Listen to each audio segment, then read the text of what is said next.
ఏదైతే వైన్ షాపులు గవర్నమెంట్ అధికారికంగా తీసుకొని వాళ్ళ గ్రిప్పుల్లో పెట్టుకుందో వాటికి మ్యాషనోస్, Blenders Pride, Black Dog, Teachers, అండర్ పేపర్స్, లేకపోతే ఇంకోటి ఏదో అఫీషియల్ గా మంచి మందులు ఏవైతే ఉండేటివో వాటన్నిటిని కూడా పక్కన పెట్టారు. ఎందుకంటే వాటిలో మార్జిన్ చాలా తక్కువ ఉంటది. నిర్ణయించబడినటువంటి మార్జిన్ ఇంతే ఉంటది.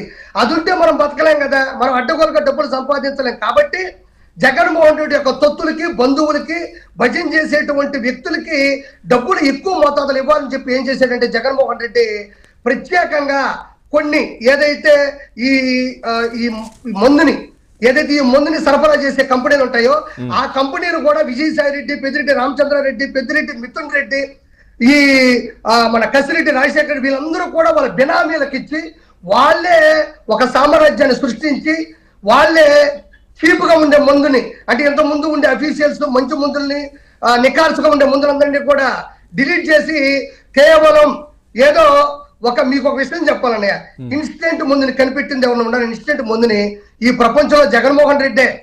ఇన్స్టెంట్ టీ అంటాం, ఇన్స్టెంట్ కాఫీ అంటాం, అదేంటది? అలా కాకుండా ఇన్స్టెంట్ మందుని తయారు చేసింది ఎవరంటే జగన్మోహన్ రెడ్డి. నీళ్లు ఉంటాయి, స్పిరిట్ ఒక పౌడర్ ఉంటది, ఈ రెండు కలుపుతారు. ఆయన దగ్గర రకరకాల ఫ్లేవర్లు కలిపినటువంటి ఒక కలర్ పౌడర్ ఉంటుంది, అది కలుపుతాడు. ఇవి మూడు కలిసిన తర్వాత ఒక రకంతో ఉండేటువంటి బ్రాండ్ వస్తుంది.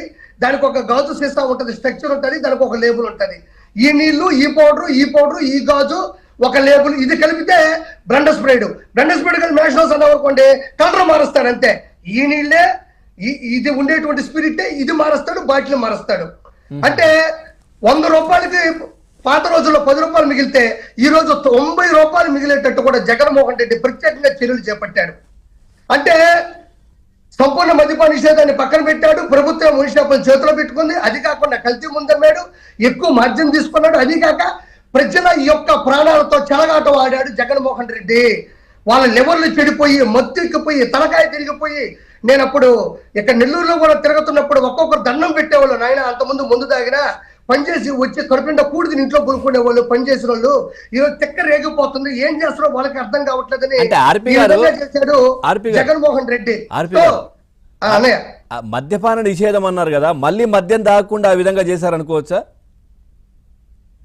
అదే ఎలా అవుతుందన్నా? అంటే మళ్ళీ రారు కదా, మళ్ళీ వైన్ షాప్ కు వచ్చే పరిస్థితి లేదు కదా. మతి స్థిమితం కోల్పోయి ఆరోగ్యం పాడైపోయి హాస్పిటల్లో అంటే ఎక్కడొస్తారు? మళ్ళీ ఎక్కడ వాళ్ళు రారా, మిగతా వాళ్ళు వస్తారు కదా. అదే అంటున్నాను, మద్యపానం పార్టీ చేసుకున్న ఇంకోరున్నా మద్యం అనేది అందరూ తీసుకుంటారు, అది అధికారికంగా కూడా ఉంది. నువ్వు మానిపించాలంటే ఒకసారిగా మానిపించేస్తే 7 బాధలు వాళ్ళు పడతారు, కొన్ని రోజులు ఇబ్బంది పడతారు. టీయో కాఫీయో డికాషనో దాగి ఇంట్లో ఉంటారు, కొన్ని రోజులకి అది మర్చిపోతారు. అంతే. మద్యపాన నిషేధం అని ఒక మాట వదిలేస్తే అందులో భాగంగా ఇది ఉంటే అని దాని ద్వారా డబ్బులు సంపాదించడానికి ఒక ఫేక్ ఇది చేశాడు తప్ప అంత సీన్ లేదన్న. 100% కేవలం కోట్ల రూపాయలని సంపాదించడానికే. పోనీ సరఫరా చేసే కంపెనీలు ఏవైతే ఉన్నాయో వీళ్ళ బినామీలువి, పోనీ దానికి ఒక ఫార్ములా ఉందా, ఫండమెంటల్ థియరీ ఉందంటే అది కూడా లేదు. హైలైట్ ఏంటంటే ఒక్కొక్క కేసు మీద 150 నుంచి 450 రూపాయలు మార్జిన్ అంట. అలా 4 సంవత్సరాల 2 నెలల కాలంలో నెలకు 60 కోట్ల లెక్కన 3000 కోట్ల రూపాయలు అన్యాయంగా అర్జించారు. ప్రజల ప్రాణాలను హరింపజేస్తూ ప్రజల సొమ్ముని అవినీతిగా సంపాదించుకున్నారు. దీని వెనక ఉంది పెద్దిరెడ్డి, మిథున్ రెడ్డి, అతను ముందున్నది కసిరెడ్డి రాజశేఖర్ రెడ్డి, ఐటీ శాఖ సలహాదారుడు. ఇది కాకుండా ఆల్రెడీ రన్నింగ్ లో ఉండేటువంటి ఏదైతే కంపెనీలు ఉంటాయో వాటిని కూడా అరాచకంగా భయపెట్టి గన్నులు పెట్టి వాటిని కూడా లాక్కున్నారు. సో ఈ విధంగా చేసి కోట్ల రూపాయలు సంపాదించేసినటువంటి ఫైల్స్ ఏవైతే ఉన్నాయో అవన్నీ కూడా జగన్మోహన్ రెడ్డి తాడేపల్లి ప్యాలెస్ లో ఒక రూమ్ లో ఉన్నాయి.